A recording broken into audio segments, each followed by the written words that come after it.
I just want to make sure we respect all of the incredible time in our next steps, and I'm very honored to introduce one of our Design Thinking Catalyst students, Peyton Patrick, who's going to introduce our next session.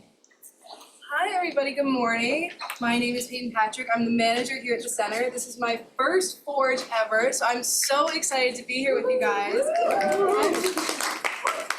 I'm just so happy to see so many faces in the center. It's so rare that we get like a really packed room, so this is so exciting for me, and I really hope that over the few days that we have together that I get to meet all of you, introduce myself. So without further ado, I want to introduce two amazing humans today.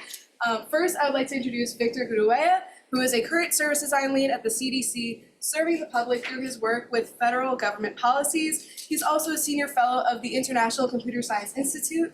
Another amazing human here today is joining us right here from Charlotte, North Carolina, Savannah Gress. She's a founder of the Liberation Collective, which is a community of change collaborative supporting nonprofits and schools in confronting systems of oppression. Savannah's work often integrates sustained dialogue, systems thinking, relational design, and storytelling. Please welcome them.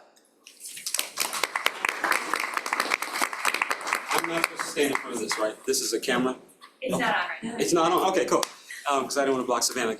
Welcome. Thanks for joining us as we try to talk about how we move from relational ways of being and knowing to relational methodologies, which can be really quite difficult.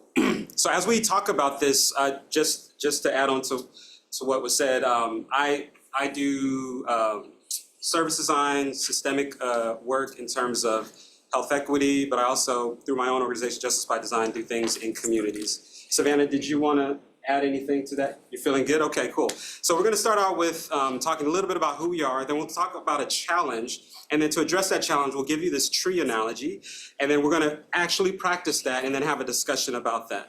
So starting with myself, I bring you greetings from Washington, D.C., home of the Nacotchtank, Anacostan, and Piscataway. They were persecuted and kind of fled to a tiny little island, Theodore Roosevelt Island in the Potomac River, and then right outside of present-day D.C. in Maryland, and then eventually to Pennsylvania. And these people groups before the colonists arrived, when the colonists arrived, and still today. So we honor them and acknowledge the land in which we move, breathe, have our being, and hopefully we can learn from the relational ways of being that they embody. Great, and glad to be here with you all. My name is Savannah, as Peyton nicely introduced us, thank you. I'm coming from Charlotte, North Carolina, just an hour and a half south of here. And you can see a couple of the tribal communities that have long inhabited the area, the Catawba, Sugar Reedy, Saponi, and Waxhaw. And as Victor said, it is appropriate that we honor these indigenous communities that were here long before the Europeans arrived, in part because we're now remembering, going back to the traditions that indigenous communities here in the US, but also in other places, have long inhabited and now teach us today. So as we try to do this work, one of the things that we found is that we're often working at this level, the top of the iceberg, without getting down to the roots, the things that can really help us move towards relational methodologies. So that's the motivation for today. How do we not just mess with the methods and methodologies, but do the sufficiently foundational work that ultimately transforms how we do what we do? And so what people often do when they want to become, do relational, liberatory, emancipatory types of things, they'll say, well, why don't we diversify? Why don't we move from a team that looks like this to a team that looks like this, right? And through diversification, we're able to say, okay, so now we're working in more kind of life-centered ways. But if that were true, then the police could never be anti-Black because there are actually Black police officers. And Native American boarding schools or residential schools could never have been anti-Indigenous because there have actually been Indigenous staff and even some teachers in these residential and boarding schools. But we know that is not true by experience. We know that the police can be anti-Black, have been anti-Black. We know that we have colonized the lives, the histories, the bodies, the languages of our indigenous siblings. So there's something beyond diversifying and diversification that we have to do. Sometimes we say, okay, why don't we add a method? So we'll do a method like a positionality wheel, and the design team gets together and the research team. Okay, cool. So this is our positionality, and what positionalities are missing? Or we might do a power wheel, and we'll look at where we stand on a spectrum of a number of different aspects of our identity and try to see what's missing. And the premise is that awareness leads to action. But in reality, that's been invalidated, at least in my experience, many times over. Awareness sometimes leads to denial because if you admit that you know, then you have responsibility to do it, and you don't want to have responsibility to do it because you don't know if you want to do it. Or awareness leads to knowing that you have to do something, but you don't feel that you have the power to do something, so you don't know what to do. Or awareness leads to knowing that you need to advocate to a decision maker who can do the decision, and you just feel stuck. Some people say, okay, well, let's put aside diversifying and methods. What if we work at the level of methodologies, right? A collection of methods or a set of guiding philosophies or principles that help you to choose a particular method at a particular point. And so we have things like, equity-centered design, which adds some, methods or activities of noticing and reflecting. We might do something like liberatory design, which really helps you to act and see the whole, but also adding moments of noticing and reflecting. And don't get me wrong, I'm a critical supporter of these. But oftentimes, when you look at it, foundationally or fundamentally, it is the same process, just a general human-centered design process or design thinking. In fact, we often revert to the normal extractive or transactional methods like interviewing. So there's something more. Actually, Savannah, do you have an example to kind of talk about what we're talking about? Yeah, we wanted to bring some real life ways in which we see folks working towards relational design, but struggling to realize its full promise. And so here's an example that comes from a community that I've been a part of for years. It's a predominantly Black community located in a historic part of Charlotte. And it's also inclusive of people who are not Black, which includes me, but has a very rich and proud history. Generations of family members have lived in this community and contributed to the aspects of Charlotte that are more just than they once were. And so there was a nonprofit in the community that wanted to support this particular, so it's an association of neighborhoods. So each neighborhood along this historic corridor sends a representative, and it's a question about how can we bring the neighborhoods together to collaborate towards some shared goals. I'll say this community in particular is very relational. We meet monthly for 2 hours, and an expressed goal that doesn't really need to be reiterated because it's so core is building and investing in relationships. So a lot of time is, quote, wasted, if you look at it one way, because of the investment in those relationships being so central to the traditional ways of being that have been important for this community's survival and thriving. So there's a particular example where there was an interest in creating a community communication tool to create more opportunities for folks to be involved in civic engagement or events that were happening. And so a nonprofit decided to support this goal. And they started to gather information, a common starting point for a design process, right? So they contracted a university-based evaluation team to come in and support with that. They wanted to use a community-engaged approach, sounds like a good plan. So they convened a set of 2 to 4 advisors from community members. They developed a survey and got input from advisors. They then took this survey and came before the neighborhood association, and they got some feedback. And particularly the community members were saying, people really aren't going to be able to share their full insights via this survey. There's a lot of disgruntlement with the idea that the survey was the main form of engagement. There also is the reality that there's a long history here of ways of being and ways of interacting and extracting information that particularly this community has learned to distrust. And so there was a real focus on, we really don't trust you to extract our stories in the form of a survey and then tell them in whatever way they might be told. We really lose that way of being a part of this, and that hasn't served us well in the past. And there were lots of invitations to say, we already know what the challenges and the needs are. Can't we just chat with our neighbors and bring that back? And of course, you can imagine how that was received. This is high quality research, it needs to be validated, that's too inefficient. We need the data, the numbers, etc. So the evaluation team with their advisors made some adjustments. So they added more in-person events where people could engage directly with the evaluation team and do an oral version of the survey. Ultimately though, the response rate was low. The representativeness of the fullness of the community was not there. And the results gained little buy-in. The design process to date, this has happened in the past 1.5 years, has really been put on hold. The prototyping next step, people didn't feel like the results were good. And so they didn't proceed with that. And the community feedback day still hasn't happened. And so the ongoing investment in the project is uncertain. Has anybody seen anything like this before? Yeah, okay, lots of head nods. Here's the kicker. This has happened twice with nearly all the same players, the same nonprofit, same advisory committee, and some of the same literal individuals have been living out this cycle again and again, ultimately not realizing the fullness of the opportunity here. And so this example, I hope, connects to some experiences you've had, and Victor's gonna lead us through the process of understanding how we might get to something different. And so one of the ways we can think about what's happening here, let me connect back to what Victor was sharing, which is this university evaluation team had diversity or representativeness. The woman who was leading the team was a Black woman who cares deeply, is in this work because she wants to elevate the voice of Black communities and make sure those spaces are there. And so we had the diversity aspect, or the representativeness in this case. We had different methodologies. There was an explicitly espoused community engaged approach. Great, sounds great. And we had different methods, they heard the team's feedback or the community's feedback and wanted to make adjustments. So there were some, I would say, relatively minor adjustments. But despite all of these pieces, we still had the same outcome twice. And of course, this is twice at the same community, but this thing happens across different communities. I appreciate the knowing head nods. Yes, we're on the same page here.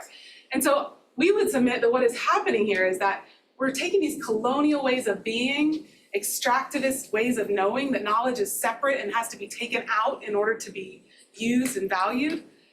So colonial ways of being and knowing and valuing are not producing the emancipatory methodologies and outcomes that we're actually working towards. So Victor will help us think about how we might do something differently. So we're going to use a tree analogy, which you all are going to practice today. It's a common analogy. You'll find it often, especially with the indigenous scholars. We're going to add a little bit to it, but imagine a tree, right? And we're going to start with the roots. The roots of the tree are the ways of being, or worlds, or realities, or existences. And the reason I say both is because our ways of being affect our worlds, but our worlds also affect our ways of being. Now, when I say worlds, realities, existences, I don't mean world views. You can have two people who have the same worldview, but live in different worlds. Imagine a rich white male person, and imagine a female, Black, transgender, Muslim immigrant person. And they live in the same community or town, they're working together. The rich white male person is working in solidarity with the immigrant, Black, Muslim, female, transgender person. And he's using his resources and the people that he's in relationship with in order to begin to change and shift things in his system and society. And yet, even though they have the same worldview, there are things that happen in the world of this Black, Muslim, transgender, immigrant person that do not happen in the world of the rich white male person. For instance, she might be hypersexualized. She might be considered angry because she's speaking her mind. She might be stopped by the police. And yet, in the world, in the reality of the white rich male person, those things do not exist. They just don't exist. So when I say worlds or realities or existence, I'm actually speaking about not worldviews, but what exists in their world. When I say worlds or realities, existence, I don't even mean number two. I don't mean perspectives or beliefs or interpretations, right? You can have two people with different interpretations. Imagine two people here in Burlington or Elon, and one adult believes in Santa Claus, the other adult doesn't believe in Santa Claus. And yet both of them pay taxpayer money to the government to fund extra staff at the US Postal Service during the holiday season to handle the inundation of millions of letters from kids who want their wishes fulfilled by Santa Claus.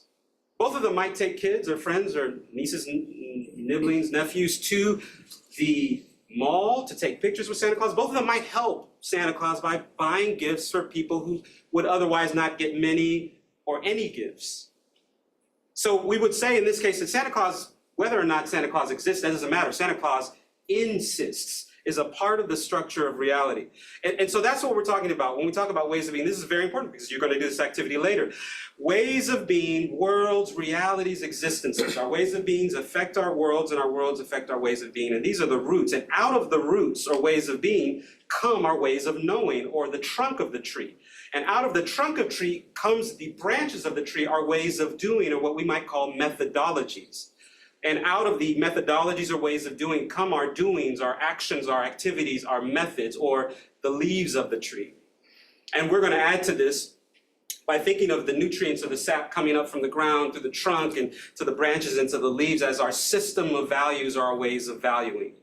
Now this sounds great, fine, it's theoretical. Let's put it in more concrete terms, as in today in our world. So imagine the world that we live in is what I would call a colonial world, the world that we have inherited from time of colonization, from the scientific revolution, from the Enlightenment, okay? Now in this world, especially in the United States, we live in a world where things are separate. There is separatism, individualism. You are you and I am me, and we are not the same. We are not connected. I am a thing, you are a thing. In fact, the only thing that is real, this idea of the real, are things, objects, and something is not an object, it is not real. In fact, knowledge itself is an object, or it is inside of an object. Therefore, from that way of being, the way we know things are to go to the object that is knowledge or has knowledge and study that. We might call this, or we do call this, science. And if the object is the market, we might call it economics. And so you say, okay, well, if that's how you know, so the object is in a knowledge is in an object, I have to go to the object and study it, then what are ways of then, like, getting that information? Well, you might have something like ethnography, and I could mention bunches of them, right? But ethnography is one. And still remember, things are objects and we're separate, so I still have to get the knowledge out and get it into myself. So that leads to methods or activities such as interviews or surveys or observations. But there is another way. There are many other ways. In fact, I was reading this book first time in 2023 to my kids. And it was this book called Following Papa's Song, and it's about this whale, this papa whale, and he was having a conversation with the baby whale, and the papa whale says to the baby whale, you need to stay close. And the baby whale is saying, yeah, but what's over there? We never go down there. Like, what's over there? He's like, oh, watch out. It's a dark and deep place, and I don't want you to go there. But yeah, what's over there? And Papa Whale says, listen, if you go there, or even if you don't go there, you might find a time in your life where you are lost, and you can't find me, you don't know where I am. If that is ever the case, the way that you can find yourself to me is to listen to my song.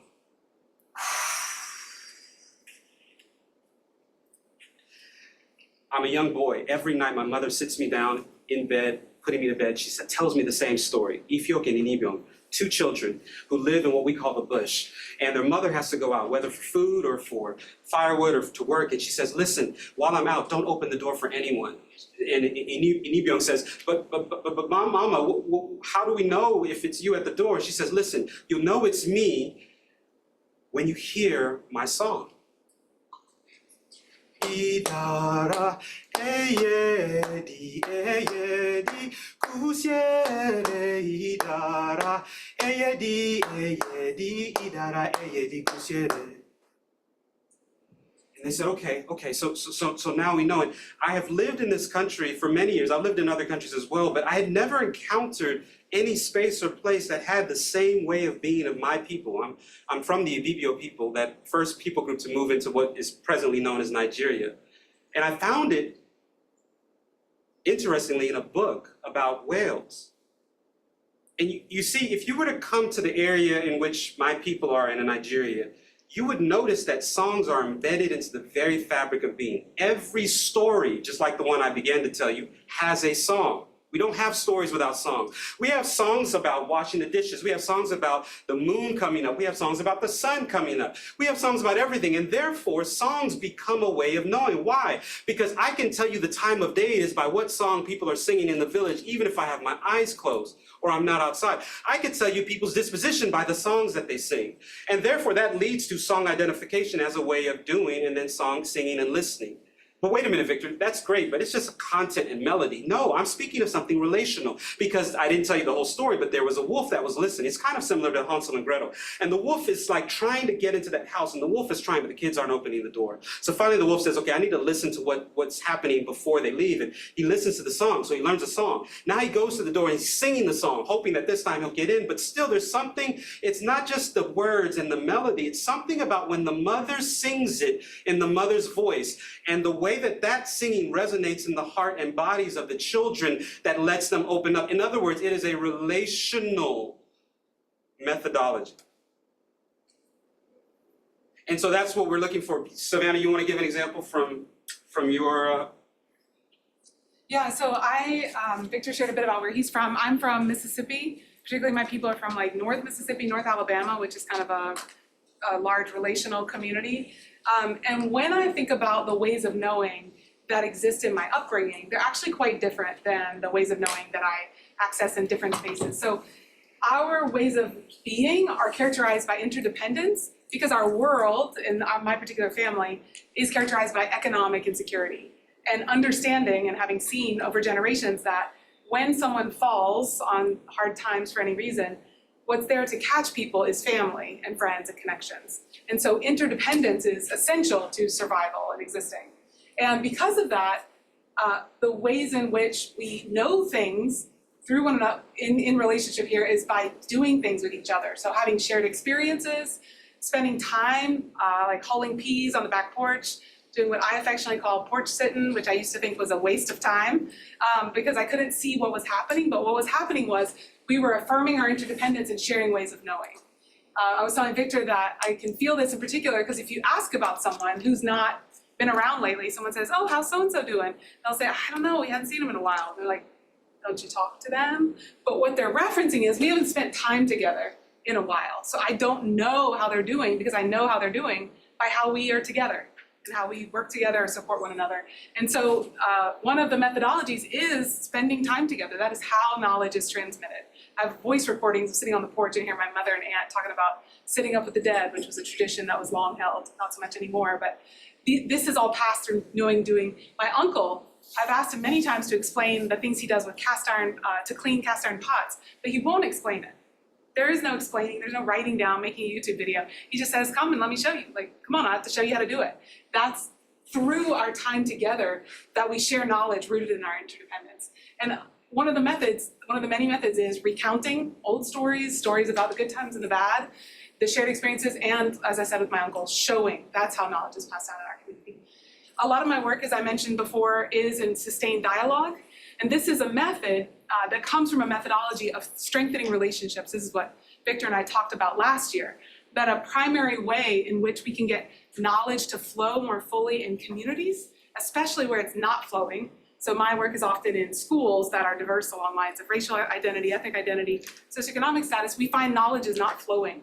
And so we use a method of sustained dialogue rooted in a methodology of strengthening relationships, because that's when the knowledge starts to open up and the connections happen.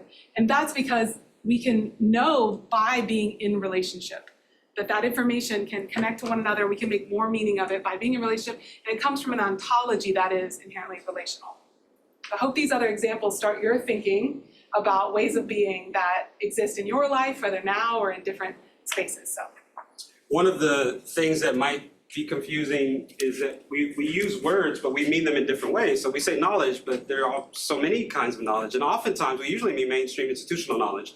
The kind of knowledge you get from a book, a college, university report, a white paper, an academic something, a degree, something like that.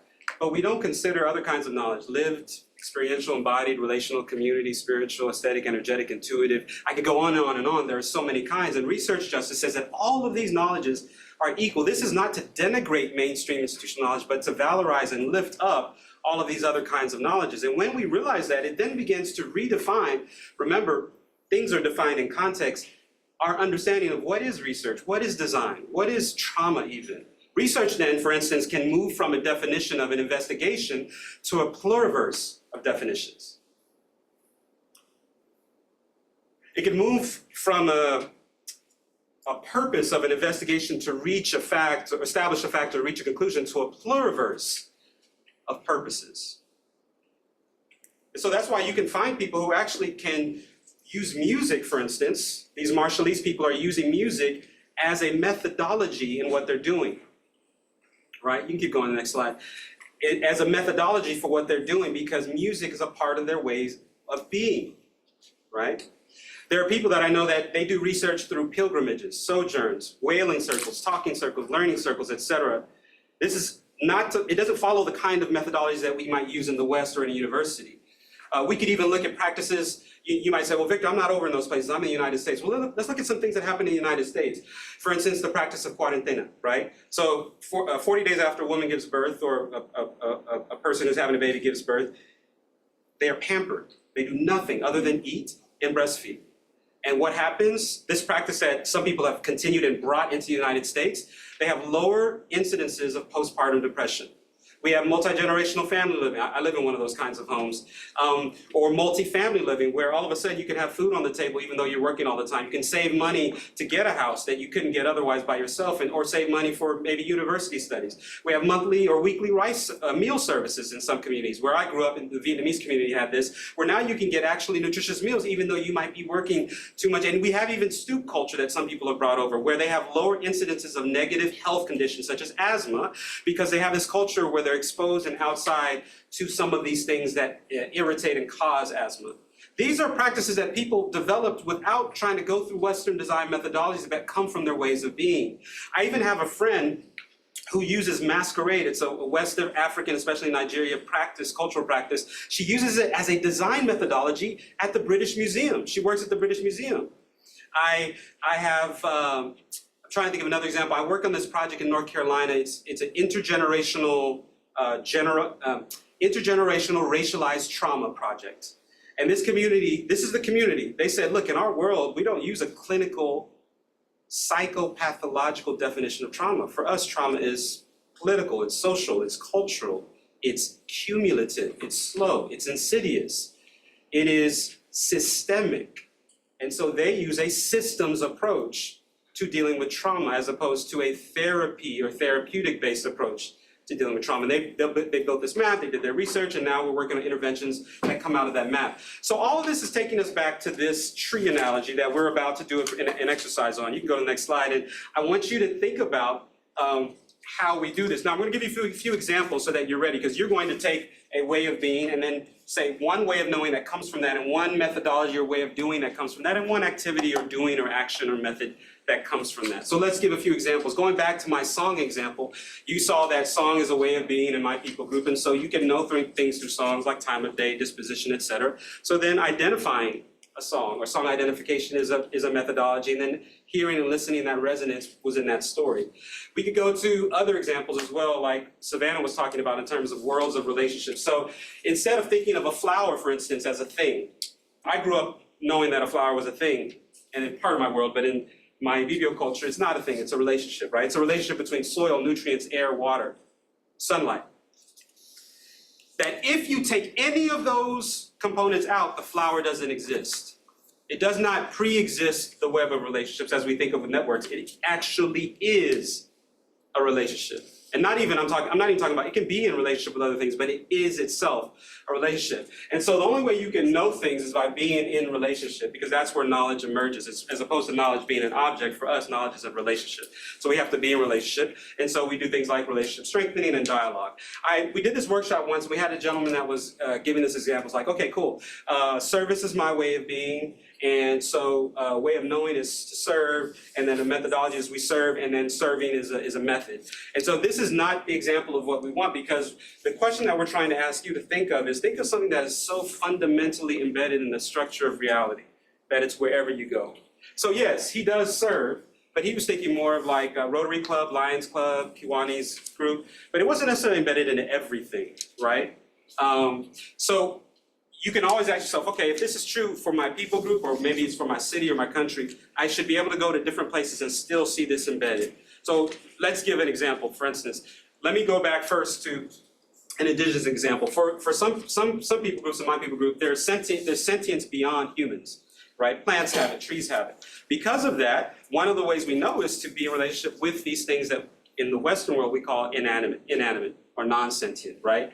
And so you might have things like tree ceremonies, tree circles. You might even lead to activities like reading the rings, which we do some of this in Western science as well, and tree dialogues. But here's a great example. Let's think of control, because it doesn't have to be positive. It could be negative. It could be neutral. It doesn't matter. And you say, okay, wait, is there control? Do I see control at the airport? Okay, yeah, I do. Do I see control in the streets, at the supermarket? Okay, yeah, okay, so let me use control. Okay, so how do I know things if I live in a world where everything is about control? Well, normally knowledge comes from the controller. Okay, so then what's the methodology or way of doing that comes out of that? Well, we have to obey the controller. Okay, and then just give me some examples of activity. Okay, we pair it, we repeat. Okay, so if this is true, if this really is a way of being, I should be able to change the location. So let's say we go to a classroom. Is control in the classroom? Oh yeah, we have a teacher. the teacher's like a controller, and we know things from the teacher, right? And we have to obey the teacher, and then we parrot and repeat. In fact, this type of structure of education and pedagogy is the education and pedagogy that Paulo Freire was criticizing in his book Pedagogy of the Oppressed. It is one model, it's not the only model, but it still exists today in many of our schools. And so that's ultimately what we're trying to get to. Picking something that you're going to do this, picking something that is fundamental to either your people group or way of being, or maybe your country, your city, your culture, etc. Positive, negative, neutral, doesn't matter. What's one way of knowing that comes from that? One way of doing, designing, researching, etc. that comes from that, and one activity is basically what we're going to do. Okay? Any questions with that? The point here is that if we don't ever get to the point of changing this, and this is how this connects to what Eugene spoke about, we have to start here. If we start here, this way of being keeps affecting these methods and methodologies that we create. Sometimes tricking us to believe we've actually made it to something amazingly relational. But we have to start with our own ways of being. And then it, through fractals, kind of replicates as we move up. Any questions before we do this activity? Questions? No questions? Maybe the timing, so we'll have about 8 minutes to work independently. So take some time, really think. It challenges the brain often to really step outside the water and consider what other options there are. So 8 minutes to think on your own, and then we'll have about 7 minutes for you to talk at your tables or with a partner. And then we'll have about 15 minutes to debrief and chat together as a group. And online, you'll be in threes. Yep. If you guys could go ahead and open those groups, that'd be great.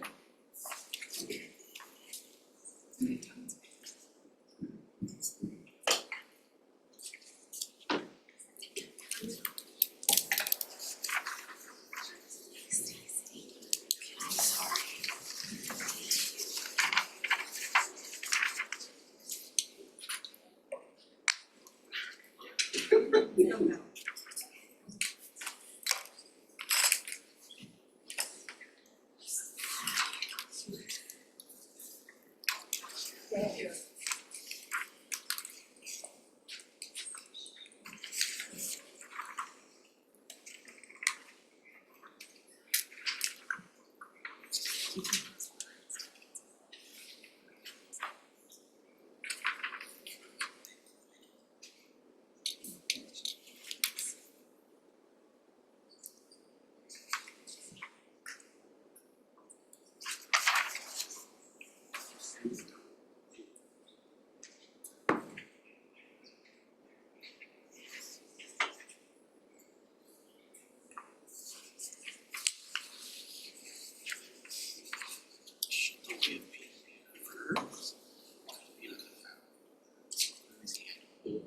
Food is so eating is just food. I would say if it actually is the key of the food, that is the thing that's going in. But if it's more like food, it's may not always be itself. So it's whatever it actually is. Yeah. So get it. It's fine. Yeah.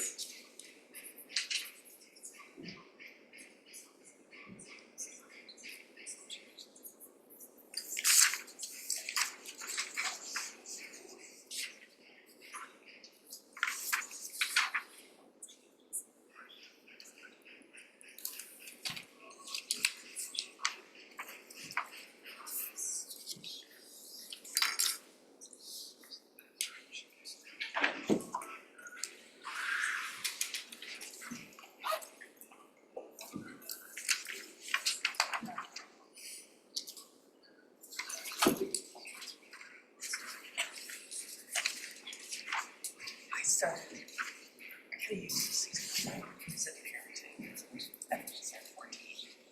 So that's a way of being parenting.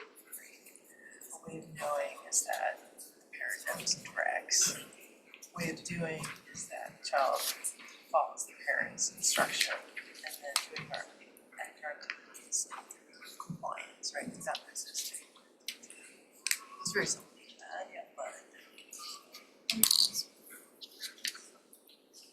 It's just framing it. Yeah. It's just like.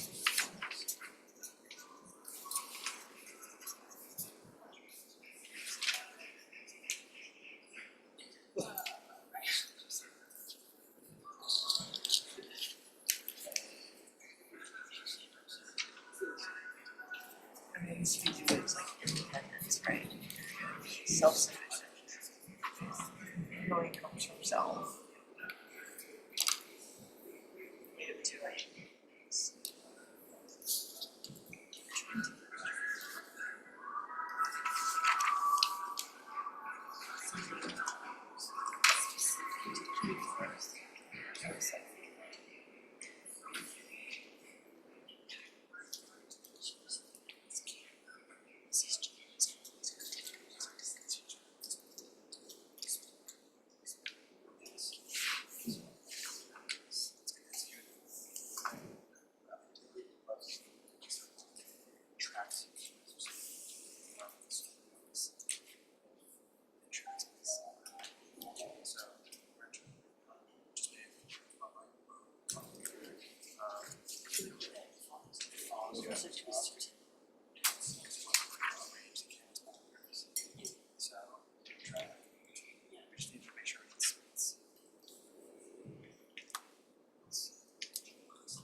All right, we have about 1 minute to wrap up for your individual reflection, then we'll change to pairs.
All right, so I know some people are still working, some are done, but now's an opportunity to turn to a partner. If you want to work in threes, that's okay too. But you can either, if you're feeling ready, share what you've come up with, or if you're struggling and having some questions, you can get some support thinking through what you might want to put down. So we have about 7 minutes for this.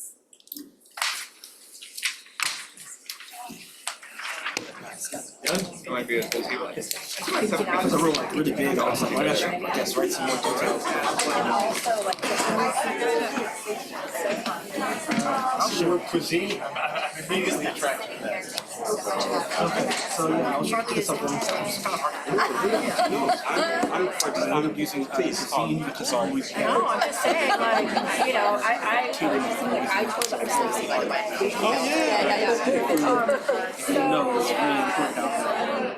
Now, put that food and all that stuff. like you guys, yeah. So I tried to take a baby step from your control example, and so I have a 14-year-old son, and so I used a way of being as parent, and a way of knowing is that the character just dictates. Way of doing is to follow the parent's instruction, and then doing our activity is sharing meals and compliance eating with with each other, like not resisting but following the parental instructions. Just as a way to try to doing that, way that like at least fall into this. It's very, I think it's very simplistic. It's just very share money, how and so I guess more examples. Everybody kind of brings part of it. What other Yeah, so And then with that doing example, our act or activity, I wonder total profit. So like it's a if very there are multiple ways of parenting. Right. I wonder if your example is deeper than just parenting. Is there something fundamental to that particular way of parenting that you don't even say the word parenting? You would put that in. Oh, okay, yeah. When parenting, as I was parented, and then I find myself parenting, like parenting within my microcosm, where it's all very discipline-based and followed. Like there's not, it's not a collaborative effort. It's I chose my way of being So then I think you would say something more like authoritarian or hierarchy authoritative, or, because then what you say is, okay, if this is truly embedded, should I point to other places where I see that? I might see it at so this becomes like a framework that you look to see if it applies to other situations. it becomes a framework to say, if I really want to create a relational methodology, Right. I can't start here. No. This is like an observation of a current. I guess it's No. I'm just saying. This is not necessarily what I want. No, right. But I'm telling you how you then use it. Is that sometimes we start here and we created things that still don't. They seem nice, they seem great. They don't get to actually a new way of doing it. So it's hard for many of us because many of us don't do it in true way of being. So sometimes we have to learn from people who do or come from that. So this is a way of kind of showing the connectivity between it all. And that eventually. So a different way to sort of ladder through the thinking process, right? Where instead of like, oh, parenting, let me read a book on it, or maybe rank by assigning understand in a specific method or activity. And it's not even, I wouldn't say this is even thinking, it's just Rubrics are, actually, yeah, it just is. And so this shows why it's so hard to come up with a different, so I'm going the wrong way, to come up with a different, at this level at least. Right. Because we're still stuck Because if we're just in compliance mode, that means you're not questioning, right? You're not exploring, following, if you do what mom says, you don't ask questions, you don't find better ways, because this is the tree that you exist in. So you need to start higher up to or lower down. The higher up is the roots here. Yeah, I know. We want to switch this around because like this actually goes this way, right? So maybe want to switch it around because I was like going back and forth that. Yeah, I was just working on it. Yeah, I would say parenting is the space in which this happens. Yeah. But you could say compliance, hierarchy, authority is the way of being. Yeah. And it's showing up in parenting, but it could show up in other spaces. So that doesn't necessarily lead to a better outcome, right? But that means you're just perpetuating. Right. So then you can think about a way of being that's not authority-based or, and then walk It's like how if you work more collaboratively together, like really stretch this as the rubber bands that are very tight.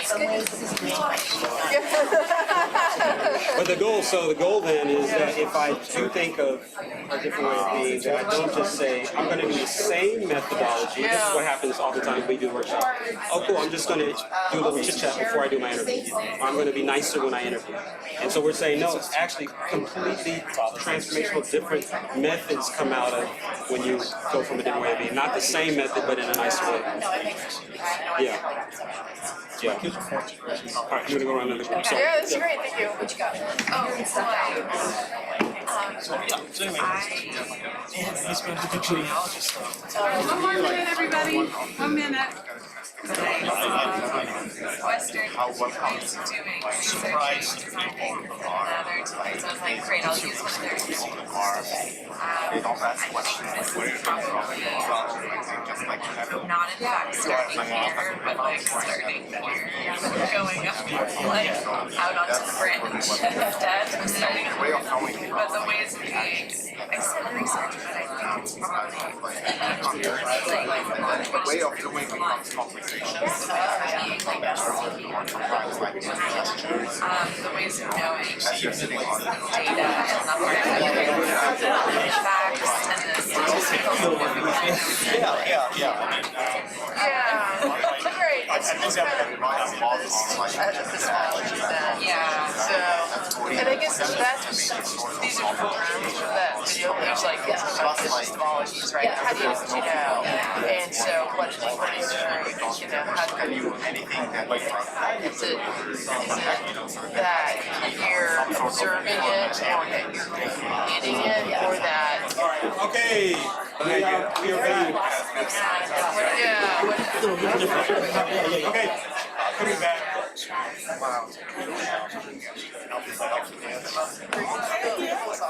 You can hear my voice clap once, you can hear my voice clap twice, and no more clapping. That's great. So we'd love to talk about it and share it because there were some really great conversations, and it's a hard activity. Don't get me wrong. And I didn't even talk about why we do ways of valuing, which we're not focused on today, but the ways of valuing, your systems of value, kind of direct to what goals, what aims, at what questions you even aim your methodologies at. So this is why that's important. But for now, we're going to focus on these things. And I'd love to have an example. Hopefully, I'm going to challenge you in beneficial relational ways just to see how we can get to the heart of what you're saying. But any group want to share? Either online or in person? Or a person from a group wants to share online or in person? All right, thank you. I'll share. What's your name? Stephen. Stephen. Yeah. So my way of being is hybridity, the quality or state of being hybrid. And that consists of having diverse, interracial, intercultural, diverse experiences. I was born in France, grew up in Europe, lived in East Africa, married an immigrant, on and on. The ways of knowing are awareness, family history, genealogy. My father wrote a 2-inch thick memoir, the Irish side of the family represented. My mother descended from a slave plantation in Mecklenburg County, Virginia, and I've been there doing genealogical research.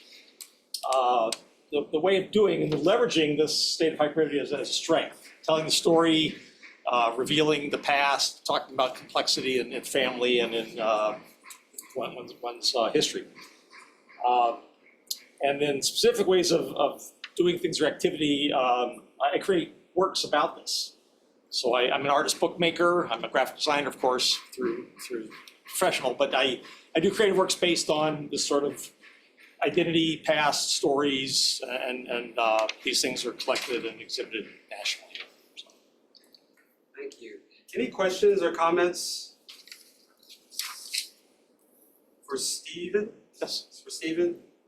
Online people as well. Any questions or comments?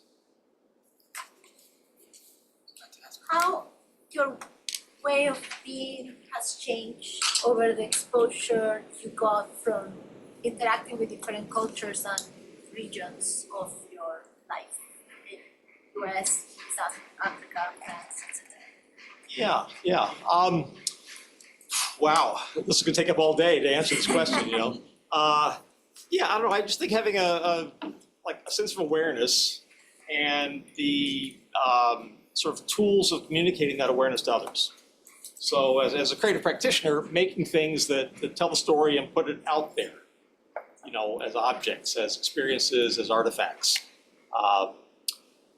So, you know, for example, I mean, maybe you read this, I wrote an article for the AIGA design education site called Not Quite White, and I talked about my past and had some photos and stories and So, yeah, it's So who I am today. I actually have a similar background. And also just speak up a little so folks Yeah. online in the back of the room can hear. So I have a similar background. So I mean, I was born in the States. I grew up in Europe. I've lived all over. I've traveled extensively as well. There's a whole body of research about this, and it's called third culture kids, where you grow up in one culture, you're exposed to multiple cultures, and so as you develop, you sort of develop your third culture, right, which is an amalgamation of all, but not necessarily belonging to one, and it sets the ways that you perceive the world and you interact with the world, and it creates certain insecurities and positives and negatives, and I don't know if you've done any research in that work, but third culture kids is Yeah, I've heard the term, definitely. Yeah. I mean, and my experience in Europe was in American military communities too, which has its own, Right, let's say right. fourth culture right there. Yeah, right? exactly, Yeah. exactly. But it's interesting how people sort of assimilate within multiple different cultures. You identify as your own and the other, and then the combination, and how you sort of manage that. I do similar work, and part of the work comes from Paul Gilroy's Black Atlantic, and the terms creolization is kind of the merging of multiple cultures, how through that merging your own culture kind of arrives. So kind of relate to a lot of what I'm creative as well, So that's, I love the conversation. The question that I had, could you go back a slide or so, was go back a slide. This is the hardest part, go back a slide, go back a slide. This is the hardest part. People have the hardest part jumping from this to this. And that's the part I couldn't quite catch what you were saying. So hybridity, creolization, third culturation, okay, is my way of being. Then because of that, how do you know things? That's the part I missed. Well, for me, I consider it sort of a superpower. Like, in other words, if you leverage these aspects that make up the state of hybridity, it becomes strength. Right. And so, as I present to the world my straight, white, heteronormative, over 60 facade, right? But then if you go deeper and talk about the things that make up who I am today, then it's this, ways of being transitioning to ways of knowing. So I'm not sure if I'm saying what you're saying, but let me try to, because you want to make this very clear. So I'm gonna make up one, but I don't know if this is true in your case, but hybridity is interwoven in, I wouldn't call it, well, I think a lot of people in the US are not aware of hybridity, so I'm not gonna say that it's pervasive, but let's say it's pervasive amongst me and some other third culture kids that grew up. So it's all here. Then maybe one way of knowing is that when we enter into a space, we always seek other levels of identity. So I'm trying to be real specific, like how does this then change? Oh, we always look for second, third, fourth identity. We always look for intersections. That's how, when we get just one single thing, we know that that's not fully the story. So it affects our way of knowing, and that we then search for these other levels or layers. So we're trying to get to that, because then that gets us to methods that look completely different than what we already do. If we're ending up doing the same thing but in a nicer way, that's probably not the point here, right? Some people are asking me, hey, what's the point of all this? Is sometimes when we try to get to relational methodologies, we struggle because this colonial way just forces its way. So we get this image of a method that we think is really nice, but it's not truly relational. If we really want something that's relational or liberatory or whatever, we have to start here. So the question is, what way of knowing things, et cetera, emerges from that? So I wonder if that's one that you seek out multiple identities or intersections. So I have an example of this, and this we can just use like your attitude towards sex, right? Can y'all hear in the back? Can you hear? Okay, a little louder.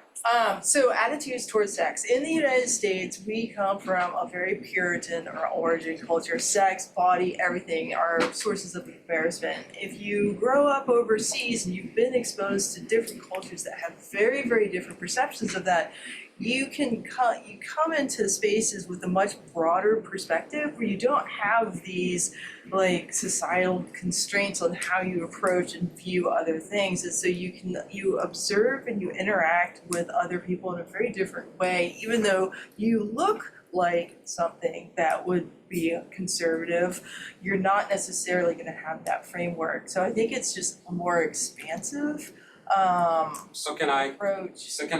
is that then saying the way you know is by looking for multiple perspectives? I'm just trying to frame what Right, that or is. maybe just having more of an accepting framework, right? Where you because you've been in so many different environments and you've been immersed in those environments, that when you come into situations, your perspective is much wider in multiple different areas of sexuality and body, relationship. As an example of one of them is much wider than if you're from the United States, where it's much narrower, and you tend to have a little bit more of an accepting approach. And I think that's true with a lot of different types of experiences because you've just been exposed to more.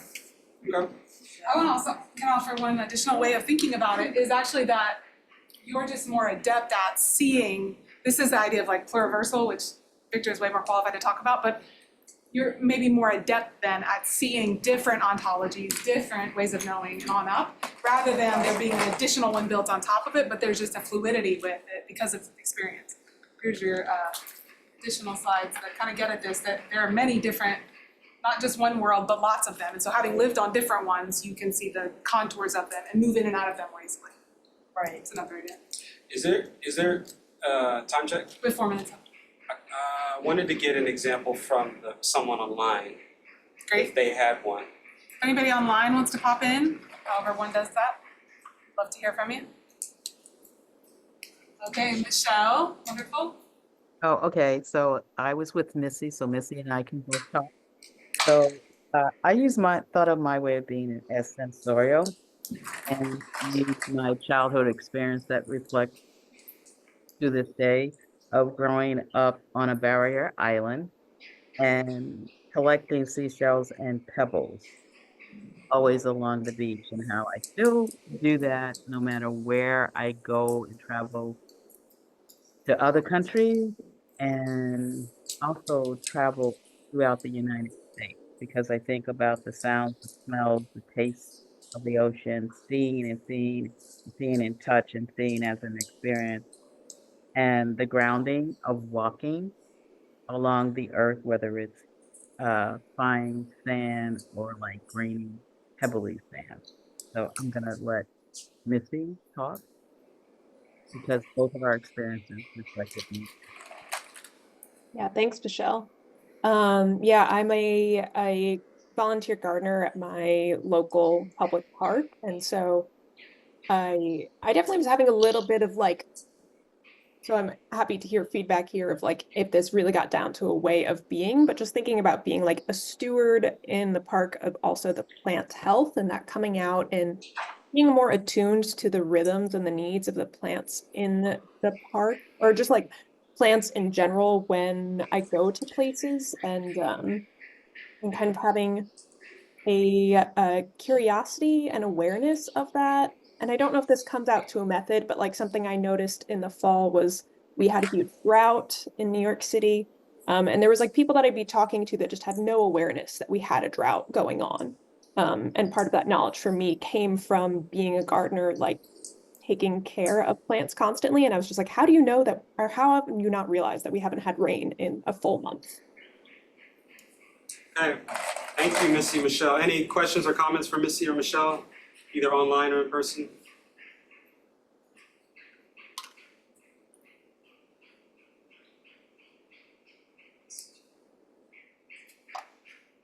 So, yeah. Yep, so thank you all for that. Thank you, Missy, Michelle, we appreciate Stephen, and remind me of your name? Lauren?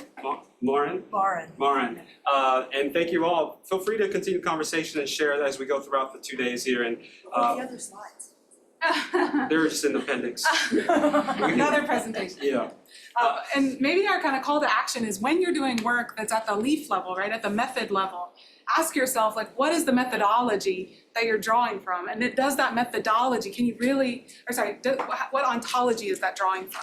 And where can you really get down to the heart of what's driving, what ways of being you're trying to connect to that's where the example that I shared earlier, had we had the space to acknowledge and even the openness that there are different ways of knowing, which we really struggled to get to with the evaluation team ever, and could have aligned on a relational ontology, I think we would have had really great opportunities for different methodologies and methods that would have led to the outcome we were all hoping for. So I hope this unlocks, we offer this as a way of unlocking some additional ways of connecting and growing your reach.